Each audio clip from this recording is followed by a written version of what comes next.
अस्सलाम वालेकुम, आप देख रहे हैं प्रोग्राम न्यूज़ फीड। मैं हूं मुर्तज़ा डार। प्रोग्राम में आज हम बात करेंगे ब्रॉडशीट के हवाले से। ब्रॉडशीट हर गुजरते दिन के साथ बहुत सारी चीज़ें अनफोल्ड होती जा रही हैं। हमने ये देखा ब्रॉडशीट के CEO मंज़र आम पर आते हैं और आने के बाद वे क्लेम करते हैं कि हुकूमत ने मेरा बहुत सारा पैसा देना है, वो दे नहीं रही। और अगर इमरान खान की हुकूमत मेरे साथ काम करने के लिए राज़ी हो जाए और अगर वो चाहें और अगर मुझे रिक्वेस्ट करें तो मैं उनसे काम करने के लिए, उनके साथ काम करने के लिए तैयार हूँ। अब ब्रॉडशीट की जो ये कंपनी है, इस कंपनी को जो खमियाजा पाकिस्तान ने भुगता है, इसको जो पैसे पे किए गए हैं, इस कंपनी की बुनियाद कैसी डली, क्यों डली, किसने डाली, किस वजह से डली, इसने कैसा काम किया, कॉन्ट्रैक्ट किस किस्म का किया गया, मुशर्रफ की गवर्नमेंट ने क्या किया, नवाज शरीफ की गवर्नमेंट ने क्या किया, पीपल्स पार्टी की गवर्नमेंट ने क्या किया, किन किन फैसलों को मंजर आम पर लाया जा सकता था, किन कॉन्ट्रैक्ट्स को मंजर आम पर लाया जा सकता था और इनको किन फैसलों को नहीं लाया गया। इस हवाले से भी आज के प्रोग्राम में गुफ्तगू करेंगे। मौजूदा हुकूमत का रोल कैसा रहा, शहजाद अकबर साहब का रोल कैसा रहा, इस बारे में आज के प्रोग्राम में बातचीत करेंगे और साथ ही साथ ये भी जानने की कोशिश करेंगे कि $120 मिलियन का जो क्लेम रखते थे मुसावी, जो इस कंपनी के CEO हैं, उसके बरक्स हुकूमत पाकिस्तान ने कहती है कि $30 मिलियन हमने जमा कराए, हमारी कामयाबी हमारी जीत है। अब ये हुकूमत की कामयाबी है, जीत है, इस पे हम बहस करेंगे। अभी तक हुकूमत के पास रिकवर्ड पैसों में कोई खातिर खा कामयाबी नहीं मिल सकी, लेकिन उस कॉन्ट्रैक्ट की आड़ में हमें बहुत सारे पैसे हैं जो कई मिलियन हैं जो देने पड़े हैं। और पीपल्स पार्टी की गवर्नमेंट में एक ऐसा भी हुआ जुर्माना जिसमें $15 लाख दिए गए एक ऐसे शख्स को, जेम्स जिसका नाम बताया जाता है, जिसकी बाद में मौत हो जाती है और ब्रॉडशीट कंपनी उसको मानने से इनकार कर देती है कि कभी वो ब्रॉडशीट का हिस्सा था और ये वो पैसे हैं जिसकी आउट ऑफ कोर्ट सेटलमेंट हुई थी। बहरहाल इस हवाले से गुफ्तगू का बाकायदा आगाज कर प्रोग्राम में वक्त हो जाता है ब्रेक का। ब्रेक की जाने बढ़ते हैं।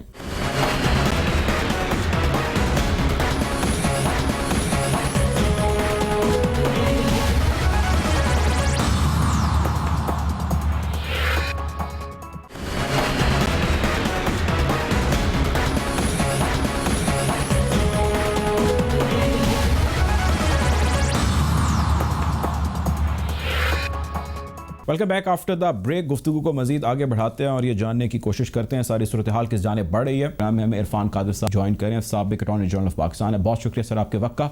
सर ये बताइए सबसे पहले कि इस कंपनी को आप कैसे एनालाइज करते हैं, क्या है ये कंपनी ब्रॉडशीट? मैं समझता हूँ जी कि पाकिस्तान की बहुत बड़ी गलती थी इस तरह की कंपनी से कोई एग्रीमेंट करना, क्योंकि ये जो लोग हैं सारे ये शेडी करेक्टर्स हैं।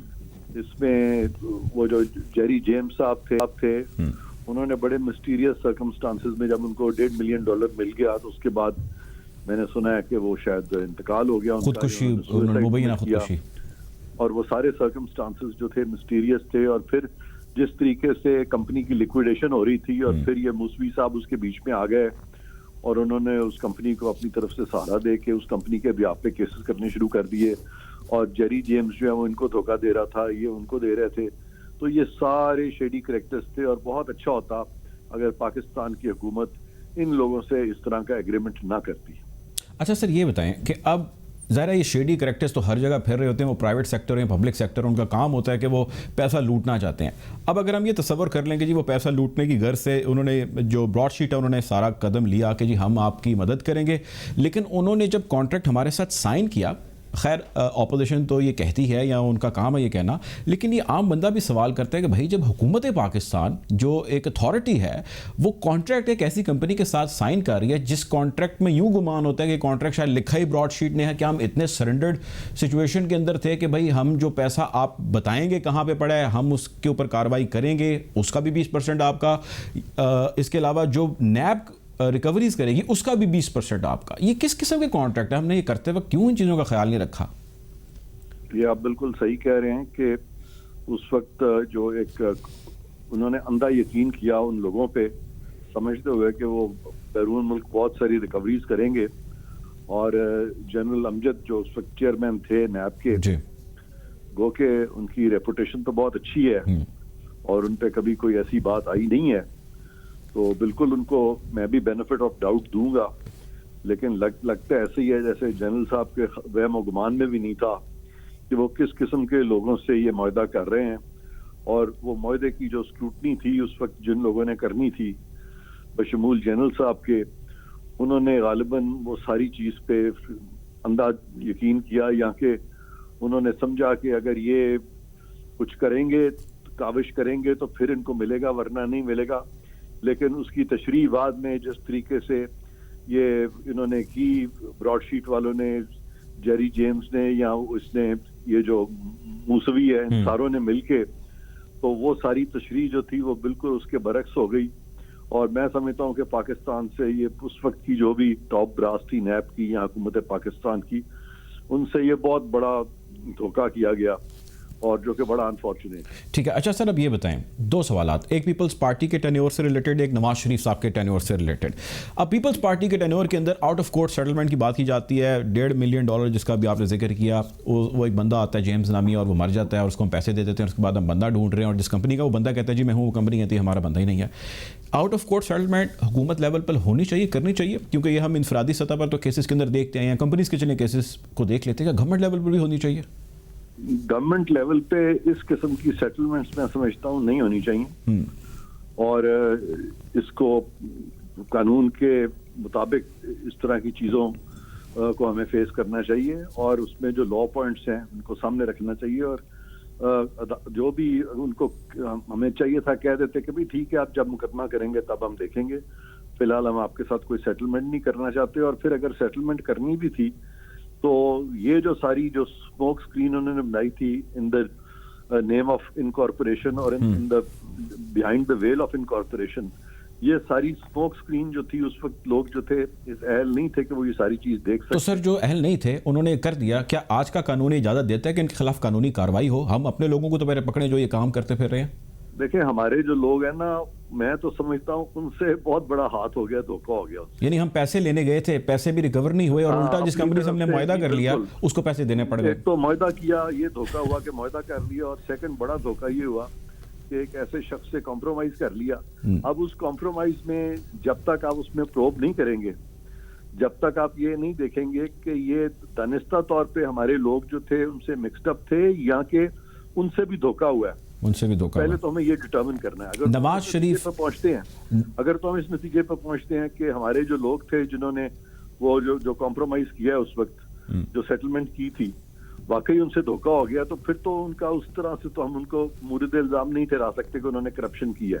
लेकिन अगर वो मिक्सड अप थे, शायद ऐसे आते हैं, तो फिर बिल्कुल उनके खिलाफ उस सूरत में तफ्तीश भी की जा सकती। आज की गवर्नमेंट ने सर कॉन्ट्रैक्ट को और आज की गवर्नमेंट ने यूके कोर्ट के फैसले को पब्लिक कर दिया कल, क्या ये नवाज शरीफ की गवर्नमेंट को नहीं करना चाहिए था? आप ज़रा इन मैटर्स को देखते हैं, हुकूमत की पाकिस्तान की बड़े लेवल पे आप कानून के हवाले से नुमाइंदगी कर चुके हैं। एज एन अटॉर्नी जनरल आप ये बताइए, जो भी उस वक्त लीड कर रहा था इन मामलात को, क्या उस वक्त अगर ये चीज़ें सामने ले आते तो पॉलिटिकली बड़ी माइलेज मिल जानी थी और शायद लॉफुली भी हो सकता है हमें कोई हेल्प मिल जाती? अगर नवाज शरीफ की गवर्नमेंट ही इसको सामने ले आती, कहते हैं जी मुशर्रफ को एक्सपोज करने लगे, देखें कि किसी ने कॉन्ट्रैक्ट किया और देखें जी यूके कोर्ट का क्या फैसला आया, क्यों नहीं किया गया? देखें, एक तरफ खड़ी है आपकी रियासत पाकिस्तान और दूसरी तरफ वो कॉन्फ्लिक्टिंग इंटरेस्ट हैं सियासतदानों के, जो कि वक्तन फवक्तन रियासत पाकिस्तान के जो मुंतज़मिन रहे हैं, जो उसका इंतजाम चलाते रहे हैं। अब उनकी आपस की जो रेशादवानी है वो इस तरह हो गई है कि हर कोई पॉइंट स्कोरिंग करता नजर आता है और वो रियासत के इंटरेस्ट को मैं देख रहा हूँ कि पसे पुष्ट डाल के तो हर तबका, हर ग्रुप जो अपनी सियासत करने की कोशिश कर रहे हैं। तो मौजूदा हुकूमत से भी मैं यही तवक्को करूंगा कि बजाय इसके कि वो अपने सियासी हरीफों को नीचा दिखाएं, खुदारा इस वक्त पाकिस्तान का और पाकिस्तान की रियासत का इंटरेस्ट देखें और जो भी इकदाम करें उसमें रियासत का नुकसान नहीं होना चाहिए कि एक दूसरे पे कीचड़ उछालते हुए अगर आप रियासत का मुंह काला करेंगे तो फिर ये बड़े अफसोस की बात है। लास्ट क्वेश्चन इरफान साहब, ये बताएं सब, करंट गवर्नमेंट लीगली इस सारे केस को जिस तरह बैटल करती है ब्रॉडशीट के, जितना हमने उनको जुर्माना भरा और उसमें से $21 मिलियन के करीब वो अमाउंट है जो according to percentages because of Nawaz Sharif, जो हुकूमत कहती है जी हमारा बयानिया दुरुस्त साबित हुआ, क्या हमारी इस गवर्नमेंट ने इस वक्त की हमारी जो लॉ की जितनी मशीनरी है उसने ठीक इस तरह डील किया इस मामले को, या कहीं झोल लगती है आपको? नहीं, मुझे जिस तरह से ये डील किया जा रहा है ना, इसमें सियासी जो पॉइंट स्कोरिंग है वो ज्यादा नजर आ रही है और मुल्की मफाद को जो देखा जाना चाहिए उस तरफ ध्यान कम है। मैं यही रिक्वेस्ट करूंगा मौजूदा गवर्नमेंट को कि खुदारा आप सियासी पॉइंट स्कोरिंग ना करें, बल्कि ओवरऑल पाकिस्तान की रियासत का, हमारे मुल्क का, हमारे जो मुल्की मफादात हैं उनको मद्देनजर रखते हुए ये फैसले करें। ये इन आइसोलेशन प्लीज ना करें ये फैसले। ठीक है जी, बहुत शुक्रिया जी। इरफान कादिर साहब हमारे साथ मौजूद थे, साबिक अटॉर्नी जनरल ऑफ पाकिस्तान है। आपके वक्त का बहुत शुक्रिया। प्रोग्राम में वक्त हो चाहता है ब्रेक का, ब्रेक की जाने पड़ते हैं।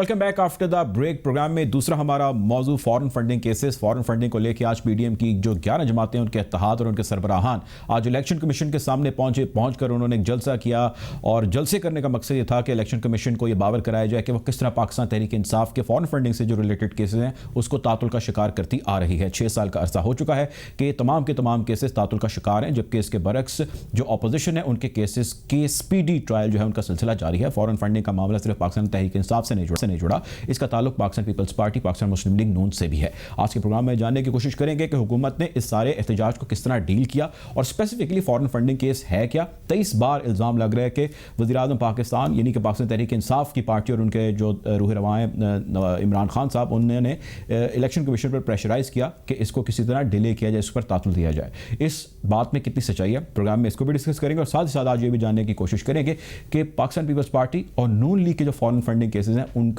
क्या स्टेटस है। प्रोग्राम में वक्त हो जाता है ब्रेक का, ब्रेक की जाने पड़ते हैं।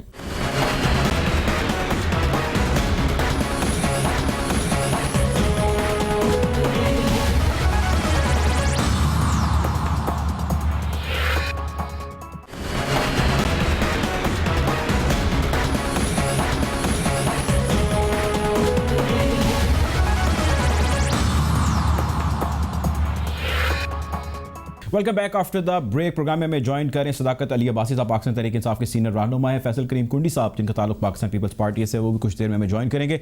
गुफ्तगू का आगाज़ करते हैं सदाकत अली अब्बासी साहब से। अब्बासी साहब, सर आइन का article 217 section 204 sub section 3 election commission की कहती है कि कोई भी शख्स फॉरेन फंडिंग नहीं ले सकता, कोई भी पार्टी फॉरेन फंडिंग नहीं ले सकती किसी ऐसे शख्स से जो पाकिस्तानी ना हो। आप लोगों की पार्टी पर इल्ज़ाम है कि आप लोगों ने लिया, कैसे काउंटर करेंगे इसको? ये बिल्कुल इल्ज़ाम गलत है जी। अब ज़रूर हमारे पे ममनुआ फंडिंग का केस बनाया गया और उसमें हमने उसके डॉक्यूमेंटेड 40,000 लोगों का रिकॉर्ड दिया जो हमें फंडिंग करते हैं। तहरीक इंसाफ के दुनिया के हर मुल्क में चैप्टर्स हैं और उनका जो मकसद है बनाने का वो मेनली फंडिंग का है।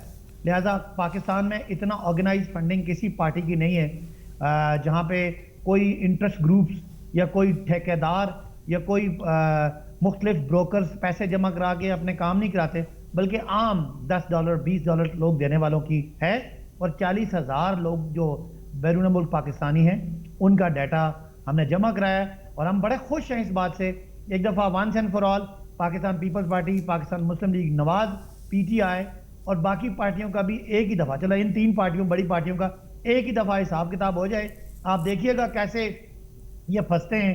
इन्होंने किस से फंडिंग ली हुई है, इन्होंने उसामा बिन लादेन से। अच्छा सर, ये जो 40,000 लोगों का आप जिक्र कर रहे हैं, ये तो वो लोग हैं जो पाकिस्तानी या पाकिस्तान से बाहर दूसरे ममालिक के अंदर सेटल्ड हैं।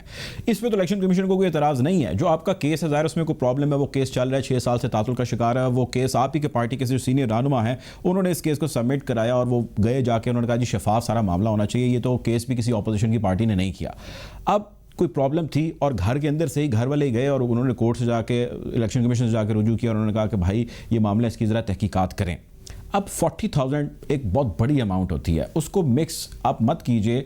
जो ऐसे केसेस हैं जिसमें पाकिस्तानी नजात वो नहीं है, इसराइली किसी एक बंदे का नाम भी ले रही थी मरीम नवाज साहब, मैं उसकी तफसील में नहीं जाऊँगा। इनमें से कोई 40 लोग हैं जिनको, या 40 कंपनीज हैं या 40 कोई ऐसे हैं नाम जिनको आप ज़ाती तौर पर जानते हैं, क्योंकि आप खुद ज़ाहिर काफ़ी सीनियर रहनुमा हैं, तो आपके इल्म में भी तो होगा कुछ ऐसा। मैं 40 नहीं, मैं तकरीबन 400 बंदों के नाम जानता हूं। कुछ बता दें हमें, लोगों को बता देना सर, लोग सुनना चाह रहे हैं, इतना बड़ा आज मसला आ रहा है इस्लामाबाद के अंदर। के तौर पे मैं आपको इंग्लैंड के बहुत सारे लोगों के नाम बताता हूँ जी। फरद फहीम भट्टी हमारे, हमें बड़े लाखों रुपए वो पार्टी को फंड करते हैं। यहाँ गुजर खान से इलेक्शन लड़े और सारा अरसा लंदन में रहे, वहाँ उनकी बड़ी मशहूर चेंज है। अनवार एक मेरा दोस्त है पार्टी के, यानी आप नाम लें, मैं आई एम नॉट प्रिपेयर्ड, मैं लिस्ट ला के आपको दिखा सकता हूँ जिनको मैं ज़ाती तौर पे जानता हूँ। जो मुख्तलिफ चैप्टर्स हैं, आपको वेबसाइट पे चले जाएं पीटीआई की, उन सब के आपको मोबाइल नंबर, उनका डाटा दिया होगा। किसी को कॉल करें, चेक करें कि वो फिक्टिशियस हैं या जेन्युइन हैं। जो केस चल रहा है ना सर, दूसरी बात, ये केस ये कहता है कि पैसा हुंडी के जरिए ट्रांसफर होता था। हुंडी तो कानून से हटकर एक चीज़ है। प्राइम मिनिस्टर जो अब मौजूदा हैं वो हुंडी पे क्या अमल दरामद करते थे? अगर वो करते थे तो उसका जवाब दें वो क्यों करते थे? अगर वो नहीं करते थे तो हमें ये बताइए कि उन्होंने कहा है कि जी मुझे तो नहीं पता, ये हमारे एजेंट्स करते थे, तो क्या एजेंट्स को बलि का बकरा बनाया जा रहा है? 3-4 बातें, किसी ने ये नहीं कहा कि वो हम नहीं थे, हमारे एजेंट से, ये गलत खबर निकली है। स्क्रूटनी कमेटी के पास डाटा जमा है जो पब्लिक हो जाएगा। हम तो ये बड़ा खुश हैं कि पीटीआई, पीपल्स पार्टी और नून लीग सब सामने आए कि कौन इंटरेस्ट ग्रुप से पैसे लेता है और कौन पाकिस्तानियों से पैसे लेता है। आपने कहा कि जी उन बंदों के नाम बताएं, मैं आपको जवाब देता हूं, www.insaf.pk पे जाएं, आप पाकिस्तान से बैरून मुल्क दुनिया के किसी चैप्टर का आप वहां तंजीम चेक करें, उनके नाम, उनके मोबाइल नंबर, उनके वहां के नाइकॉप नंबर्स दिए हुए होंगे, वो सारा बैंकिंग ट्रांजैक्शन का रिकॉर्ड जमा हुआ है, कोई हुंडी से नहीं आया, मेरे इल्म में नहीं है। और अगर कहीं कोई इरेगुलरिटी हुई है तो लेट देखें सर, कमेटी डिसाइड। देखें अब्बासी भाई, जो उसकी मामलात हैं वो उनको सामने आने दें। हम बड़ा खुश हैं कि कौम को अच्छा देखें सर कि कौन सी पार्टियों को कोई ग्रुप प्रोटेक्ट फंड करते हैं। देखें अर्ज सुने मेरी, कोई प्रॉब्लम है तो जिसकी वजह से केस इलेक्शन कमीशन में चल रहा है, 6 साल हो गए हैं, कई समातें हो चुकी हैं। 2013 में जस्टिस सरदार रजा साहब चेयरमैन थे उस वक्त इलेक्शन कमीशन के। पाकिस्तान मुस्लिम लीग नून की हुकूमत इलेक्शन विन करके आई थी और इमरान खान साहब ने एहतजाज किया था इलेक्शन कमीशन के बाहर। आप एहतजाज कर रहे हैं, उस पर एक नोटिस भी हुआ था अदालत का और उसके ऊपर माजरत भी की थी प्राइम मिनिस्टर साहब ने। आज अगर पीडीएम एहतजाज करी तो आपको या आपके बाकी साथियों को या वफाकी वज़रा को क्या प्रॉब्लम है? आप भी तो कर चुके हैं। अच्छा, एक आपने पिछली बात मुझसे भूल गई थी, आपने कहा कि घर का भेदी फंड मांग रहा है। कोई घर का भेदी नहीं है, उसको पार्टी से निकाल दिया गया था और वो पार्टी से निकालने के बाद अकबर शेर बाबर साहब ने कोशिश की कि वो पार्टी को खराब करें और एक इनसाइडर होके उन्होंने जो कोई उनको कहीं नजर आई होगी कमजोरी उनके हिसाब से, उन्होंने उसको एक्सप्लॉइट करने की कोशिश की और उसको मरियम साहिबा ने और बाकी मुस्लिम लीग नून ने और हनीफ अब्बासी साहब ने उठा लिया था। एक केस पहले भी हुआ था जिसमें फैसला ये आया था कि ये हुकूमत का इस्तेकाक है, हुकूमत किसी पॉलिटिकल पार्टी के खिलाफ ये फॉरेन फंडिंग का केस इनिशिएट कर सकती है। लिहाजा ये सारी बातें हैं। अब आपने कहा कि हमने क्या मुजाहरा किया था, भाई वो मुजाहरे में देखिएगा, मैं भी हर मुजाहरे में मौजूद था। हम भाईजान 4 हलके खोलना मांग रहे थे, किसी फोरम पे आना चाह रहे थे। ये जो आज सिलेक्टेड की बातें करते हैं, ये तो किसी फोरम पे आए नहीं, कमेटी बनी जो रिगिंग धांधली पे, उसमें ये पेश ही नहीं हुए। ये तो सर एहतजाज तो उनका राइट है ना। फिर अब्बासी भाई एहतजाज तो राइट है ना उनका। मेरी बात सुने, इस तरह का 1200-1300 बंदों के एहतजाज से क्या फर्क पड़ता है? 12 पार्टियां और 1200 बंदा, आपने देखा नहीं आज इस तरह का एहतजाज करेंगे हम तो इनकी थोड़ा सा हमें कोई परेशानी थी, लॉन्ग मार्च की, आज वो भी खत्म होगी। इस तरह का फुसफुसा एहतजाज तो हम पीटीआई अच्छा आप कैप्चर करेगी। आप लाइन पर रहिए, हमें ज्वाइन कर रहे हैं फैसल करीम कुंडी साहब, पाकिस्तान पीपल्स पार्टी के senior. Welcome to the show Kundi sahab. Sir 12-13 पार्टियां और 1200 बंदे नहीं है। पाकिस्तान तहरीक इंसाफ के रहनुमा सदाकत अली वासी साहब ये कह रहे हैं, और वैसे भी वज़रा ने अभी एक पैनल मीडिया टॉक किया, उसके अंदर कहा कि जी इन्होंने पूरे शहर को, दोनों शहरों को परेशान कर रखा था। हम समझ रहे थे कि पता नहीं यहाँ पे क्या करने लगे हैं और सारी पार्टियां मिलकर कोई बंदा नहीं ला सकी। सबसे पहले तो ये बताएं, जिस कॉज के लिए आप गए थे वो कॉज आपका या आपके जो एलाए थे वो गए हैं, वो क्या उसमें कुछ कामयाबी आपको मिल सकी है या आपको लगता है कि नहीं मिलेगी, कोई और तरीका अडॉप्ट करना पड़ेगा? बिस्मिल्लाहिर्रहमानिर्रहीम। डॉक्टर साहब बिल्कुल मेरे भाई अब्बासी साहब ने जो बात की ये इनका हक बनता है, क्योंकि ये हुकूमत में है, तर्जुमान हुकूमत की, तो इनका तो ड्यूटी है कि ये ऐसे ही बोलेंगे। अगर हज़ारों या लाखों बंदे होंगे तो कहेंगे कुछ दर्जन थे। हमें याद है वो दिन भी जब इनके लीडर साहब जब कंटेनर पे खड़े होते थे और मीडिया जब दिखाता था, सिर्फ कंटेनर दिखाता, नीचे लोग नहीं दिखाते। जब वो खाली कुर्सियाँ होती थी या तहलुल कादरी से जो है अपने कज़न से ये कुछ ना कुछ लोग मंगवा लेते थे। एक है ये हम बोलेंगे कि ज़्यादा थे, ये बोलेंगे बहुत कम थे, और कहते फिर भी ये कह रहे हैं दोनों शहरों को परेशान किया होता है। जब शहर परेशान थे, ये परेशान थे। देखिए कामयाबी का तो आप इससे अंदाज़ा लगाएं कि 3-3 वज़रा, 4-4 वज़रा का पैनल जवाब दे रहा है। अगर इतना वो नहीं होता तो इनको परवाही नहीं होती, आराम से एक तर्जुमान आ जाता, एक जवाब दे देता। लेकिन जब 4-4 और 3-3 वज़रा बैठ के एक पैनल जो है आके जवाब दे, तो बिल्कुल आपको इसका पता चल जाएगा कि ये कितने खौफ और रास में मुतला है। दूसरी बात है कि हम आए हैं, हमने अपना मकासद हासिल किए या नहीं। देखिए हम इलेक्शन कमीशन के बाहर आए थे, हम इलेक्शन कमीशन को याद दहानी करा रहे थे कि ये 6-7 साल से एक केस चल रहा है पीटीआई की फॉरेन फंडिंग का, और इसका आप जो है डे टू डे हेयरिंग करें या जल्दी इसको निपटाएं, क्योंकि काफ़ी अर्सा हो गया, 6-7 साल बहुत बड़ी उम्र होती है। पाकिस्तान का अलमिया ये है डॉक्टर साहब कि जब हम इलेक्शन जब लड़ते हैं, हमारे जो हम इलेक्शन पे फिर जो कहते हैं कि धांधली हुई है, जो चीज़ होती है, जब हम जाते हैं अदालतों में जाते हैं या ट्रिब्यूनल में जाते हैं तो उनके फैसले जाके शायद जाके कहीं 4.5 सालों में, तो जब असम्बली ख़त्म होने वाली होती है, नए इलेक्शन अनाउंस होने वाले होते हैं, फिर वो कहते हैं जी आपका तो प्ली ठीक था, लेकिन अब इलेक्शन आ रहे हैं, लिहाजा जो है उसको भी राज़ी कर लिया और दूसरे को भी राज़ी कर लिया। तो ये जो है हमारे मुल्कों में जब ये फैसले हमारे मुल्क में लेट होते हैं तो ये वजह है। देखिए तो पीटीआई ने तो ऑलरेडी माना हुआ है कि ये इनके एजेंट थे, एजेंट इन्होंने खुद मुकर्रर किए थे। आप अगर किसी वकील को रखेंगे तो आप वकालतनामा साइन करेंगे ना, तो इनके थे, इन्होंने तो माना हुआ है। अब ये डिलेइंग टैक्टिक्स इस्तेमाल कर रहे हैं कि किस तरीके से डिले हो और ये चीज़ ना हो। जिस दिन भी इसका फैसला आ गया आपको पता चल जाएगा कि कौन कौन अच्छा देखिए सर फैसल भाई, कौन कौन से ममालिक है जिन्होंने इनको फंड दिया है। अभी ये जो है अब तलाशी देने से घबरा रहे हैं, मनी ट्रेल बताने से घबरा रहे हैं। गवर्नमेंट ये कह रही है, पीटीआई की हमारे मुल्क फैसल साहब, पीटीआई की गवर्नमेंट ये कह रही है कि हमारा सारा मैटर एज पर लॉ है, हमने कोई ऐसी चीज नहीं की जो अबव लॉ हो। अगर फॉरेन फंडिंग की बात करें तो फॉरेन फंडिंग का केस सिर्फ पीटीआई पे नहीं है, वो आपकी गवर्नमेंट पे भी है, पाकिस्तान मुस्लिम लीग नून के ऊपर भी उसका केस है। और मार्क सीगल का नाम पाकिस्तान पीपल्स पार्टी से बड़ा नथी किया जाता है और आज भी उसका जिक्र हुआ। हमने कहा जी देखा कि वज़ीर ने बात की, मार्क सीगल जो है फंड प्रोवाइड करते थे पाकिस्तान पीपल्स पार्टी की गवर्नमेंट को, वो कहते हैं कि जी इनके अपने हाथ जो है वो शफाफ नहीं है और ये चले हमारे ऊपर इल्ज़ाम लगाने के लिए जुम्मा 8 दिन हमें अभी आए हुए हैं और ये देखें कब से यहाँ पे बैठे, कब से फंड ले रहे हैं, कब से सिलसिला चला रहे हैं। इसको कैसे काउंटर करेंगे आप?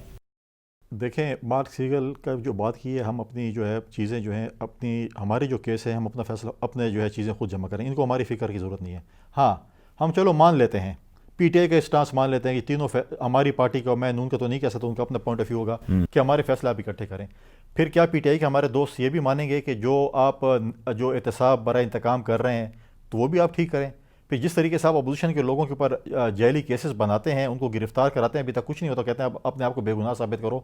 फिर इस तरीके से जो पीटीआई के लोगों के ऊपर जो केसेस हैं, चाहे वो वज़ीर-ए-आज़म पे हेलीकॉप्टर का केस है, चाहे वो वज़ीर आला पे केपी पे है, चाहे पीटीआई के और लोगों वज़रा के ऊपर है, तो वो भी इसी तरह करें। आपने तो एहतसाब ब्यूरो केपी का बंद कर दिया है, तो इनको हमारी फिक्र नहीं करनी चाहिए। अपने आप को बताएं, अपनी तलाशी दें, अपने मनी ट्रायल दें कि आप लोग जो आपके लोग जो ताने बाने मिल रहे हैं वो मुल्क दुश्मन उससे मिल रहे हैं, मुल्कों से मिल रहे हैं। आपका पॉइंट आ गया सर। होगा तो पता चलेगा कि मुल्क दुश्मन जो है, हमारे मुल्क के जो दुश्मन मुल्क हैं इन्होंने इनको सपोर्ट किया, दुश्मन मुल्क ने सपोर्ट किया। आप साथ रहिएगा, फैसल साहब का आ गया पॉइंट, आपकी तरफ आता हूँ वापस। में अब्बासी साहब ये बताएं, जो दुश्मन मुल्क हैं, आज भी मौलाना साहब ने, मरीम साहिबा ने एक एड्रेस किया, धुआंधार तकरीर की और उन्होंने कहा कि जी 23 मरतबा एप्लीकेशन दी गई है।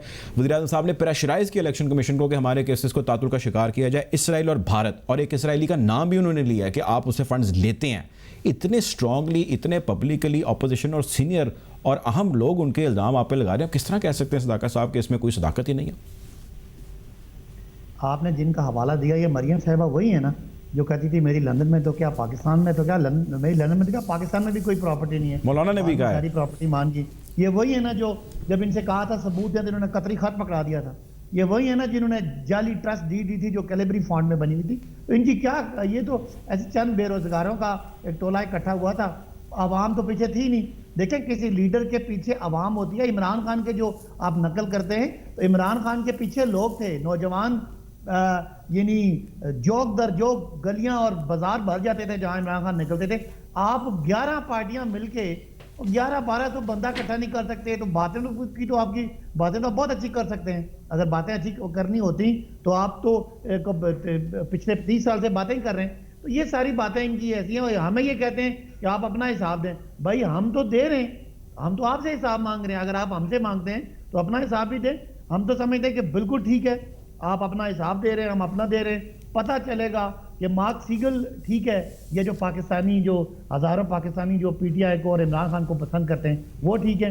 ये स्क्रूटनी कमेटी के सामने आप अपना रिकॉर्ड दें, हम अपना देते हैं, फिर उनको डिसाइड करने दें। फिर घोड़ा भी हाजिर है, मैदान भी हाजिर है। जी फैसल साहब, आप अपना स्क्रूटनी कमेटी का आगे रिकॉर्ड नहीं दे पा रहे। मार्क सीगल का भी इल्ज़ाम आप पे बड़ा सख्त है और पाकिस्तान मुस्लिम लीग नून की गवर्नमेंट के भी बड़ा सख्त इल्ज़ाम है, इसको कैसे रिस्पॉन्ड करेंगे? देखें, पाकिस्तान भी बस पार्टी में माजी में बड़े इल्ज़ाम लगाए गए हैं, बहुत से इल्ज़ाम लगाए गए और हम बाइज़्ज़त भरे हुए हैं। ये कोई आज की बात नहीं है जो ये कर रहे हैं। देखिए, हम अपना हिसाब किताब देंगे, हम इसमें कोई वो नहीं है, लेकिन ये भी देंगे, ये तो देंगे, अपना मतलब है, हर किसी का अपना वो है। लेकिन बात यह है, अब सबसे अहम बात यह है कि इनके ऊपर जो केस किए इनके अपने बंदे ने किया है। अब वो मेरे भाई कह रहे हैं कि हमने उनको पार्टी से निकाला। अब तो डेफिनेटली निकालेंगे, जब आपके साथ उनकी जो है वो नहीं बनी तो आपने उनको पार्टी से निकाल दें, क्योंकि उन्होंने आपसे सवालात किए कि ये पैसे आए हैं और गलत जगह से आए हैं और गलत जगह इस्तेमाल हुए हैं, गलत चीज़ें हुई हैं, तो आपने उनको पार्टी से निकाल लिया। आपका पार्टी के चेयरमैन का हक है। लेकिन साथ साथ ये भी देखें ना कि उन्होंने जिस तरीके से किया किसी और जमात में, मैं भी बस पार्टी की बात को, हमारी पार्टी के किसी बुनियादी रुकन ने तो नहीं किया, इनकी पार्टी के तो बुनियादी रुकन ने ये केस किया हुआ था। तो अब देखें ये चीज़ें, अब ये कह रहे हैं कि हमारे पीछे अवाम है। इनके वज़रा इतने खायफ हैं कि PID से बाहर निकल के प्रेस कॉन्फ्रेंस ही नहीं कर सकते, किसी प्राइवेट चैनल को फेस ही नहीं कर सकते जाके प्रेस कॉन्फ्रेंस करें, या कोई वज़ीर तो ऐसे हैं कि अपने दफ्तर में कैमरा लगा लेते हैं और बाहर फीड दे देते हैं कि आपसे कोई सवाल ही ना करे। तो ये तो इनकी पोजीशन है कि अवाम में, मतलब है कि अवाम में कभी जाए तो इनको पता चले कि अवाम में है क्या। आप मुझे बताएं कि खुदकुशियाँ इस मुल्क में हो रही है, महंगाई को आप देखें कहाँ तक पहुँच गई है, बेरोज़गारी कहाँ तक पहुँच गई है, और ये अभी भी कह रहे हैं कि हम बड़े हैं। अब मुझे बताएं कि 2.5 साल दौर में जो फेडरल गवर्नमेंट में गुजरा है, इन्होंने कितनी नौकरी दी हैं और कितने निकाले हैं, कितने इदारे आपके पास है। इन्होंने कहा था कि हम सब्स पासपोर्ट को इज्जत देंगे।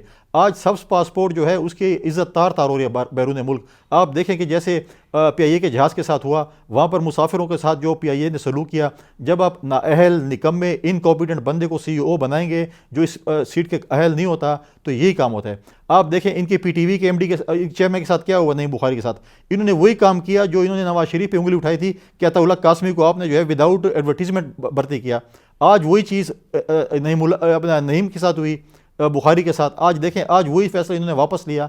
तो ये हमेशा यही काम करते हैं, अपने दूसरों को तो कानून बताते हैं, अपने लिए इनके लिए कानून नहीं है, कहते हैं बस ये तो हमारी बादशाही जो भी करें। ठीक है, वही लोग हैं जो डुअल सिटीजन पे कितना गवर्नेंस, आज आधी से ज्यादा काबीना जो है आपकी डुअल सिटीजन है, और अगर वो इतने मुहिब वतन है तो वो गैरत का मुजाहरा करें, उनमें थोड़ी भी गैरत हो तो वो वहाँ की सिटीजन खत्म करें और आके पाकिस्तान की खिदमत करें और मुहिब दिखाएं। ठीक है फैसल साहब, पॉइंट आ गया आपका। बासी साहब ये बताएं, आपकी गवर्नमेंट के ऊपर ना एक बड़ा जबरदस्त किस्म का एलिगेशन है और वाकई है कि गवर्नेंस के शेयर प्रॉब्लम्स हैं और वो सेटल नहीं हो पा रहे। कप्तान साहब एक खिलाड़ी को हटाते हैं, दूसरे को ले आते हैं, दूसरे को हटाते हैं, तीसरे को ले आते हैं। आप उसकी IG की एग्जांपल ले लें, CCP की एग्जांपल ले लें, और ये जो एग्जांपल्स दे रहे हैं, ये क्या मसला है, कहाँ पे गड़बड़ है, प्रोविंशियल लेवल पे है, फेडरल लेवल पे है, नहीं है, या हमें दिख रही है, क्या रियलिटी है, कुछ बताएं तो सही ना। साहब ने कोई PIA के त्यारे की बात की, तो भाई PIA के त्यारा आपने लीज पे लिया हुआ था, आपने मोटरवेज, आपने हाईवेज, आपने रेडियो पाकिस्तान, आपने PTV, आपने एयरपोर्ट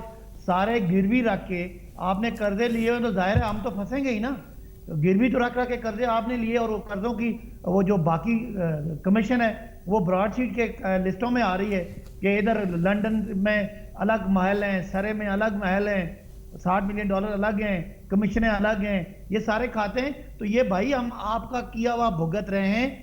ये त्यारा ना हमने लीज पे लिया है, ना इसमें हमारी कोई नालायकी थी, ये तो इसकी हम कोशिश कर रहे थे कि इसका गवर्नेंस का सर बताइएगा ओवरऑल। बासित साहब टाइम शॉर्ट है, गवर्नेंस का बताएंगे, हम पे करें। गवर्नेंस के प्रॉब्लम PTI को काफी ज्यादा आ रहे हैं, इस पे कमेंट दें क्विकली सी। मुल्क वाकई मुश्किल है गवर्न करना, और जिस तरह के इदारे इन्होंने सारे डुबो के रखे हुए थे, उस तरह मुल्क में गवर्नेंस के इश्यूज हैं, और बिल्कुल हमारा वो टास्क है। अगर हम पे कोई इस तरह का इल्जाम लगता है, हमने उसको ठीक करना है, हमने लोगों को डिलीवर करना है, और हम पूरी कोशिश कर रहे हैं। वजीर आजम हैं जिन्होंने 2.5 साल में शायद एक वीक भी ऐसा नहीं है जिसमें वजीर आजम ने कैबिनेट का इजलास ना किया हो, और पूरी तरीके से उसको लुटे पुटे काफले को हम ठीक करने की कोशिश। ठीक है जी, बहुत शुक्रिया। सदाकत अली बासी साहब हमारे साथ मौजूद थे, पाकिस्तान तहरीक इंसाफ के सीनियर रहनुमा। फैसल करीम कुंडी साहब हमारे साथ मौजूद थे, पाकिस्तान पीपल्स पार्टी के सीनियर रहनुमा। प्रोग्राम का वक्त खत्म हो जाता है, आपसे इंशाल्लाह कल जरूर मुलाकात होगी। अपना ख्याल रखिएगा, अल्लाह हाफिज।